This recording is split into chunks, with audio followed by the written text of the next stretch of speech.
शिव भारतकार कवी परमानंद यांच्या खेडले परमानंद येथील ऐतिहासिक मठामध्ये संगीत श्रीमद भागवत कथा नेवासा तालुक्यातील श्री क्षेत्र खेडले परमानंद या ठिकाणी शिव भारतकार स्वामी कवींद्र परमानंद यांच्या ऐतिहासिक मठात पुरुषोत्तम मासानिमित्त श्रीमद भागवत कथेचे आयोजन करण्यात आलेले आहे।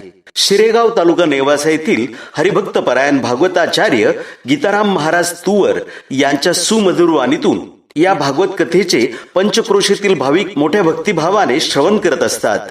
मठाच्या परिसरात युवकांच्या वतीने संपूर्ण स्वच्छता करण्यात आली आहे।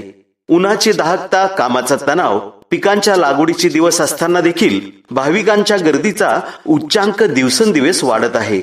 या ठिकाणी अनेक पिढ्यांपासून श्रावण महिन्यात महिनाभर भंडारा सुरू असतो, परंतु अशा प्रकारे अधिक मासाच्या निमित्त कथेचे आयोजन पहिल्यांदाच होत असल्यामुळे ग्रामस्थ आणि पंचक्रोशीतील भाविकांमध्ये मोठा उत्साह निर्माण झालेला आहे आणि तो गर्दीच्या रूपामध्ये दिसून येत आहे। छत्रपती शिवरायांच्या पदस्पर्शाने पावन झालेल्या या भूमीमध्ये कवी परमानंद यांनी शिव भारत हा छत्रपती शिवाजी महाराजांच्या जीवनावर आधारित स्वराज्याच्या पायाभरणीपासून ते प्रत्येक मोहिमेचे सविस्तर वर्णन या ग्रंथाच्या माध्यमातून केलेले आहे।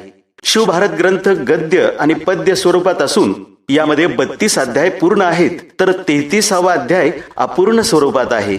छत्रपती शिवरायांच्या प्रत्येक मोहिमेचे वर्णन महाभारतात ज्याप्रमाणे संजय कुरुक्षेत्रावरील सर्व काही आपल्या दिव्य दृष्टीने पाहू शकत होता, अगदी त्याचप्रमाणे छत्रपतींच्या प्रत्येक मोहिमेचे वर्णन प्रत्यक्षदर्शी असल्याप्रमाणे कवी परमानंद यांनी आपल्या ग्रंथातून केलेले आहे। यावरून कवी परमानंद यांची दिव्यता दिसून येते। आग्रा भेटी दरम्यान अगोदर कवी परमानंद यांना उत्तर भारतामध्ये त्या ठिकाणची आबोहवा पाहण्यासाठी छत्रपती शिवाजी महाराजांनी आपल्या अगोदर आग्र्याला पाठवले होते। आग्र्यावरून महाराजांची जी सुटका झाली त्यामध्ये सुद्धा कवी परमानंद यांचा मोठा वाटा होता। आपले आखाड्यातील साधू संन्यासी यांचे गुप्त मार्ग गुप्तहेर खात्याचा वापर करून परमानंद यांनी छत्रपती शिवाजी महाराजांची गुप्त मार्गाने सुरक्षित सुटका करून आणली। सुटका करून आणल्याच्या नंतर कवी परमानंदांसोबत खेडले परमानंद या ठिकाणी छत्रपती शिवरायांनी वास्तव्य केलेले आहे। अशा या पावनभूमीमध्ये संगीत भागवत कथा प्रथमच होत असल्या कारणाने भाविकांमध्ये मोठ्या उत्साहाचे वातावरण दिसून येते। ग्रामस्थांच्या वतीने सामूहिक प्रसादाचे आयोजन दैनिक स्वरूपात करण्यात आलेले आहे। संध्याकाळी 6 ते 9:30 या दरम्यान ही कथा होते। व्यासपीठ चालक भागवताचार्य हरिभक्त परायण गीताराम महाराज, त्याचप्रमाणे संगीत रत्न सिंथसायझर वादक नकुल महाराज तिडके, मृदुंगाचार्य दत्ता महाराज बडे, सिद्धार्थ महाराज गागरे, गायनाचार्य चंद्रकांत महाराज जाधव, स्वप्नील महाराज तुवर, रुद्राक्ष महाराज तुवर, साई महाराज जाधव हे यांच्या कथेमध्ये संगीत संयोजनाचे काम करतात। काल्याचे कीर्तन सेवा स्वामी रामानंद पुरीजी महाराज यांच्या कीर्तनाने होणार आहे। त्यानंतर ग्रामस्थांच्या वतीने काल्याचा महाप्रसाद आयोजित करण्यात आलेला आहे। पंचक्रोशीतील भाविकांनी या पारायण सोहळ्याचा आणि कथेचा अवश्य लाभ घ्यावा असे खेडले परमानंद ग्रामस्थांच्या वतीने आवाहन करण्यात येत आहे।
आरतीचे मान करीत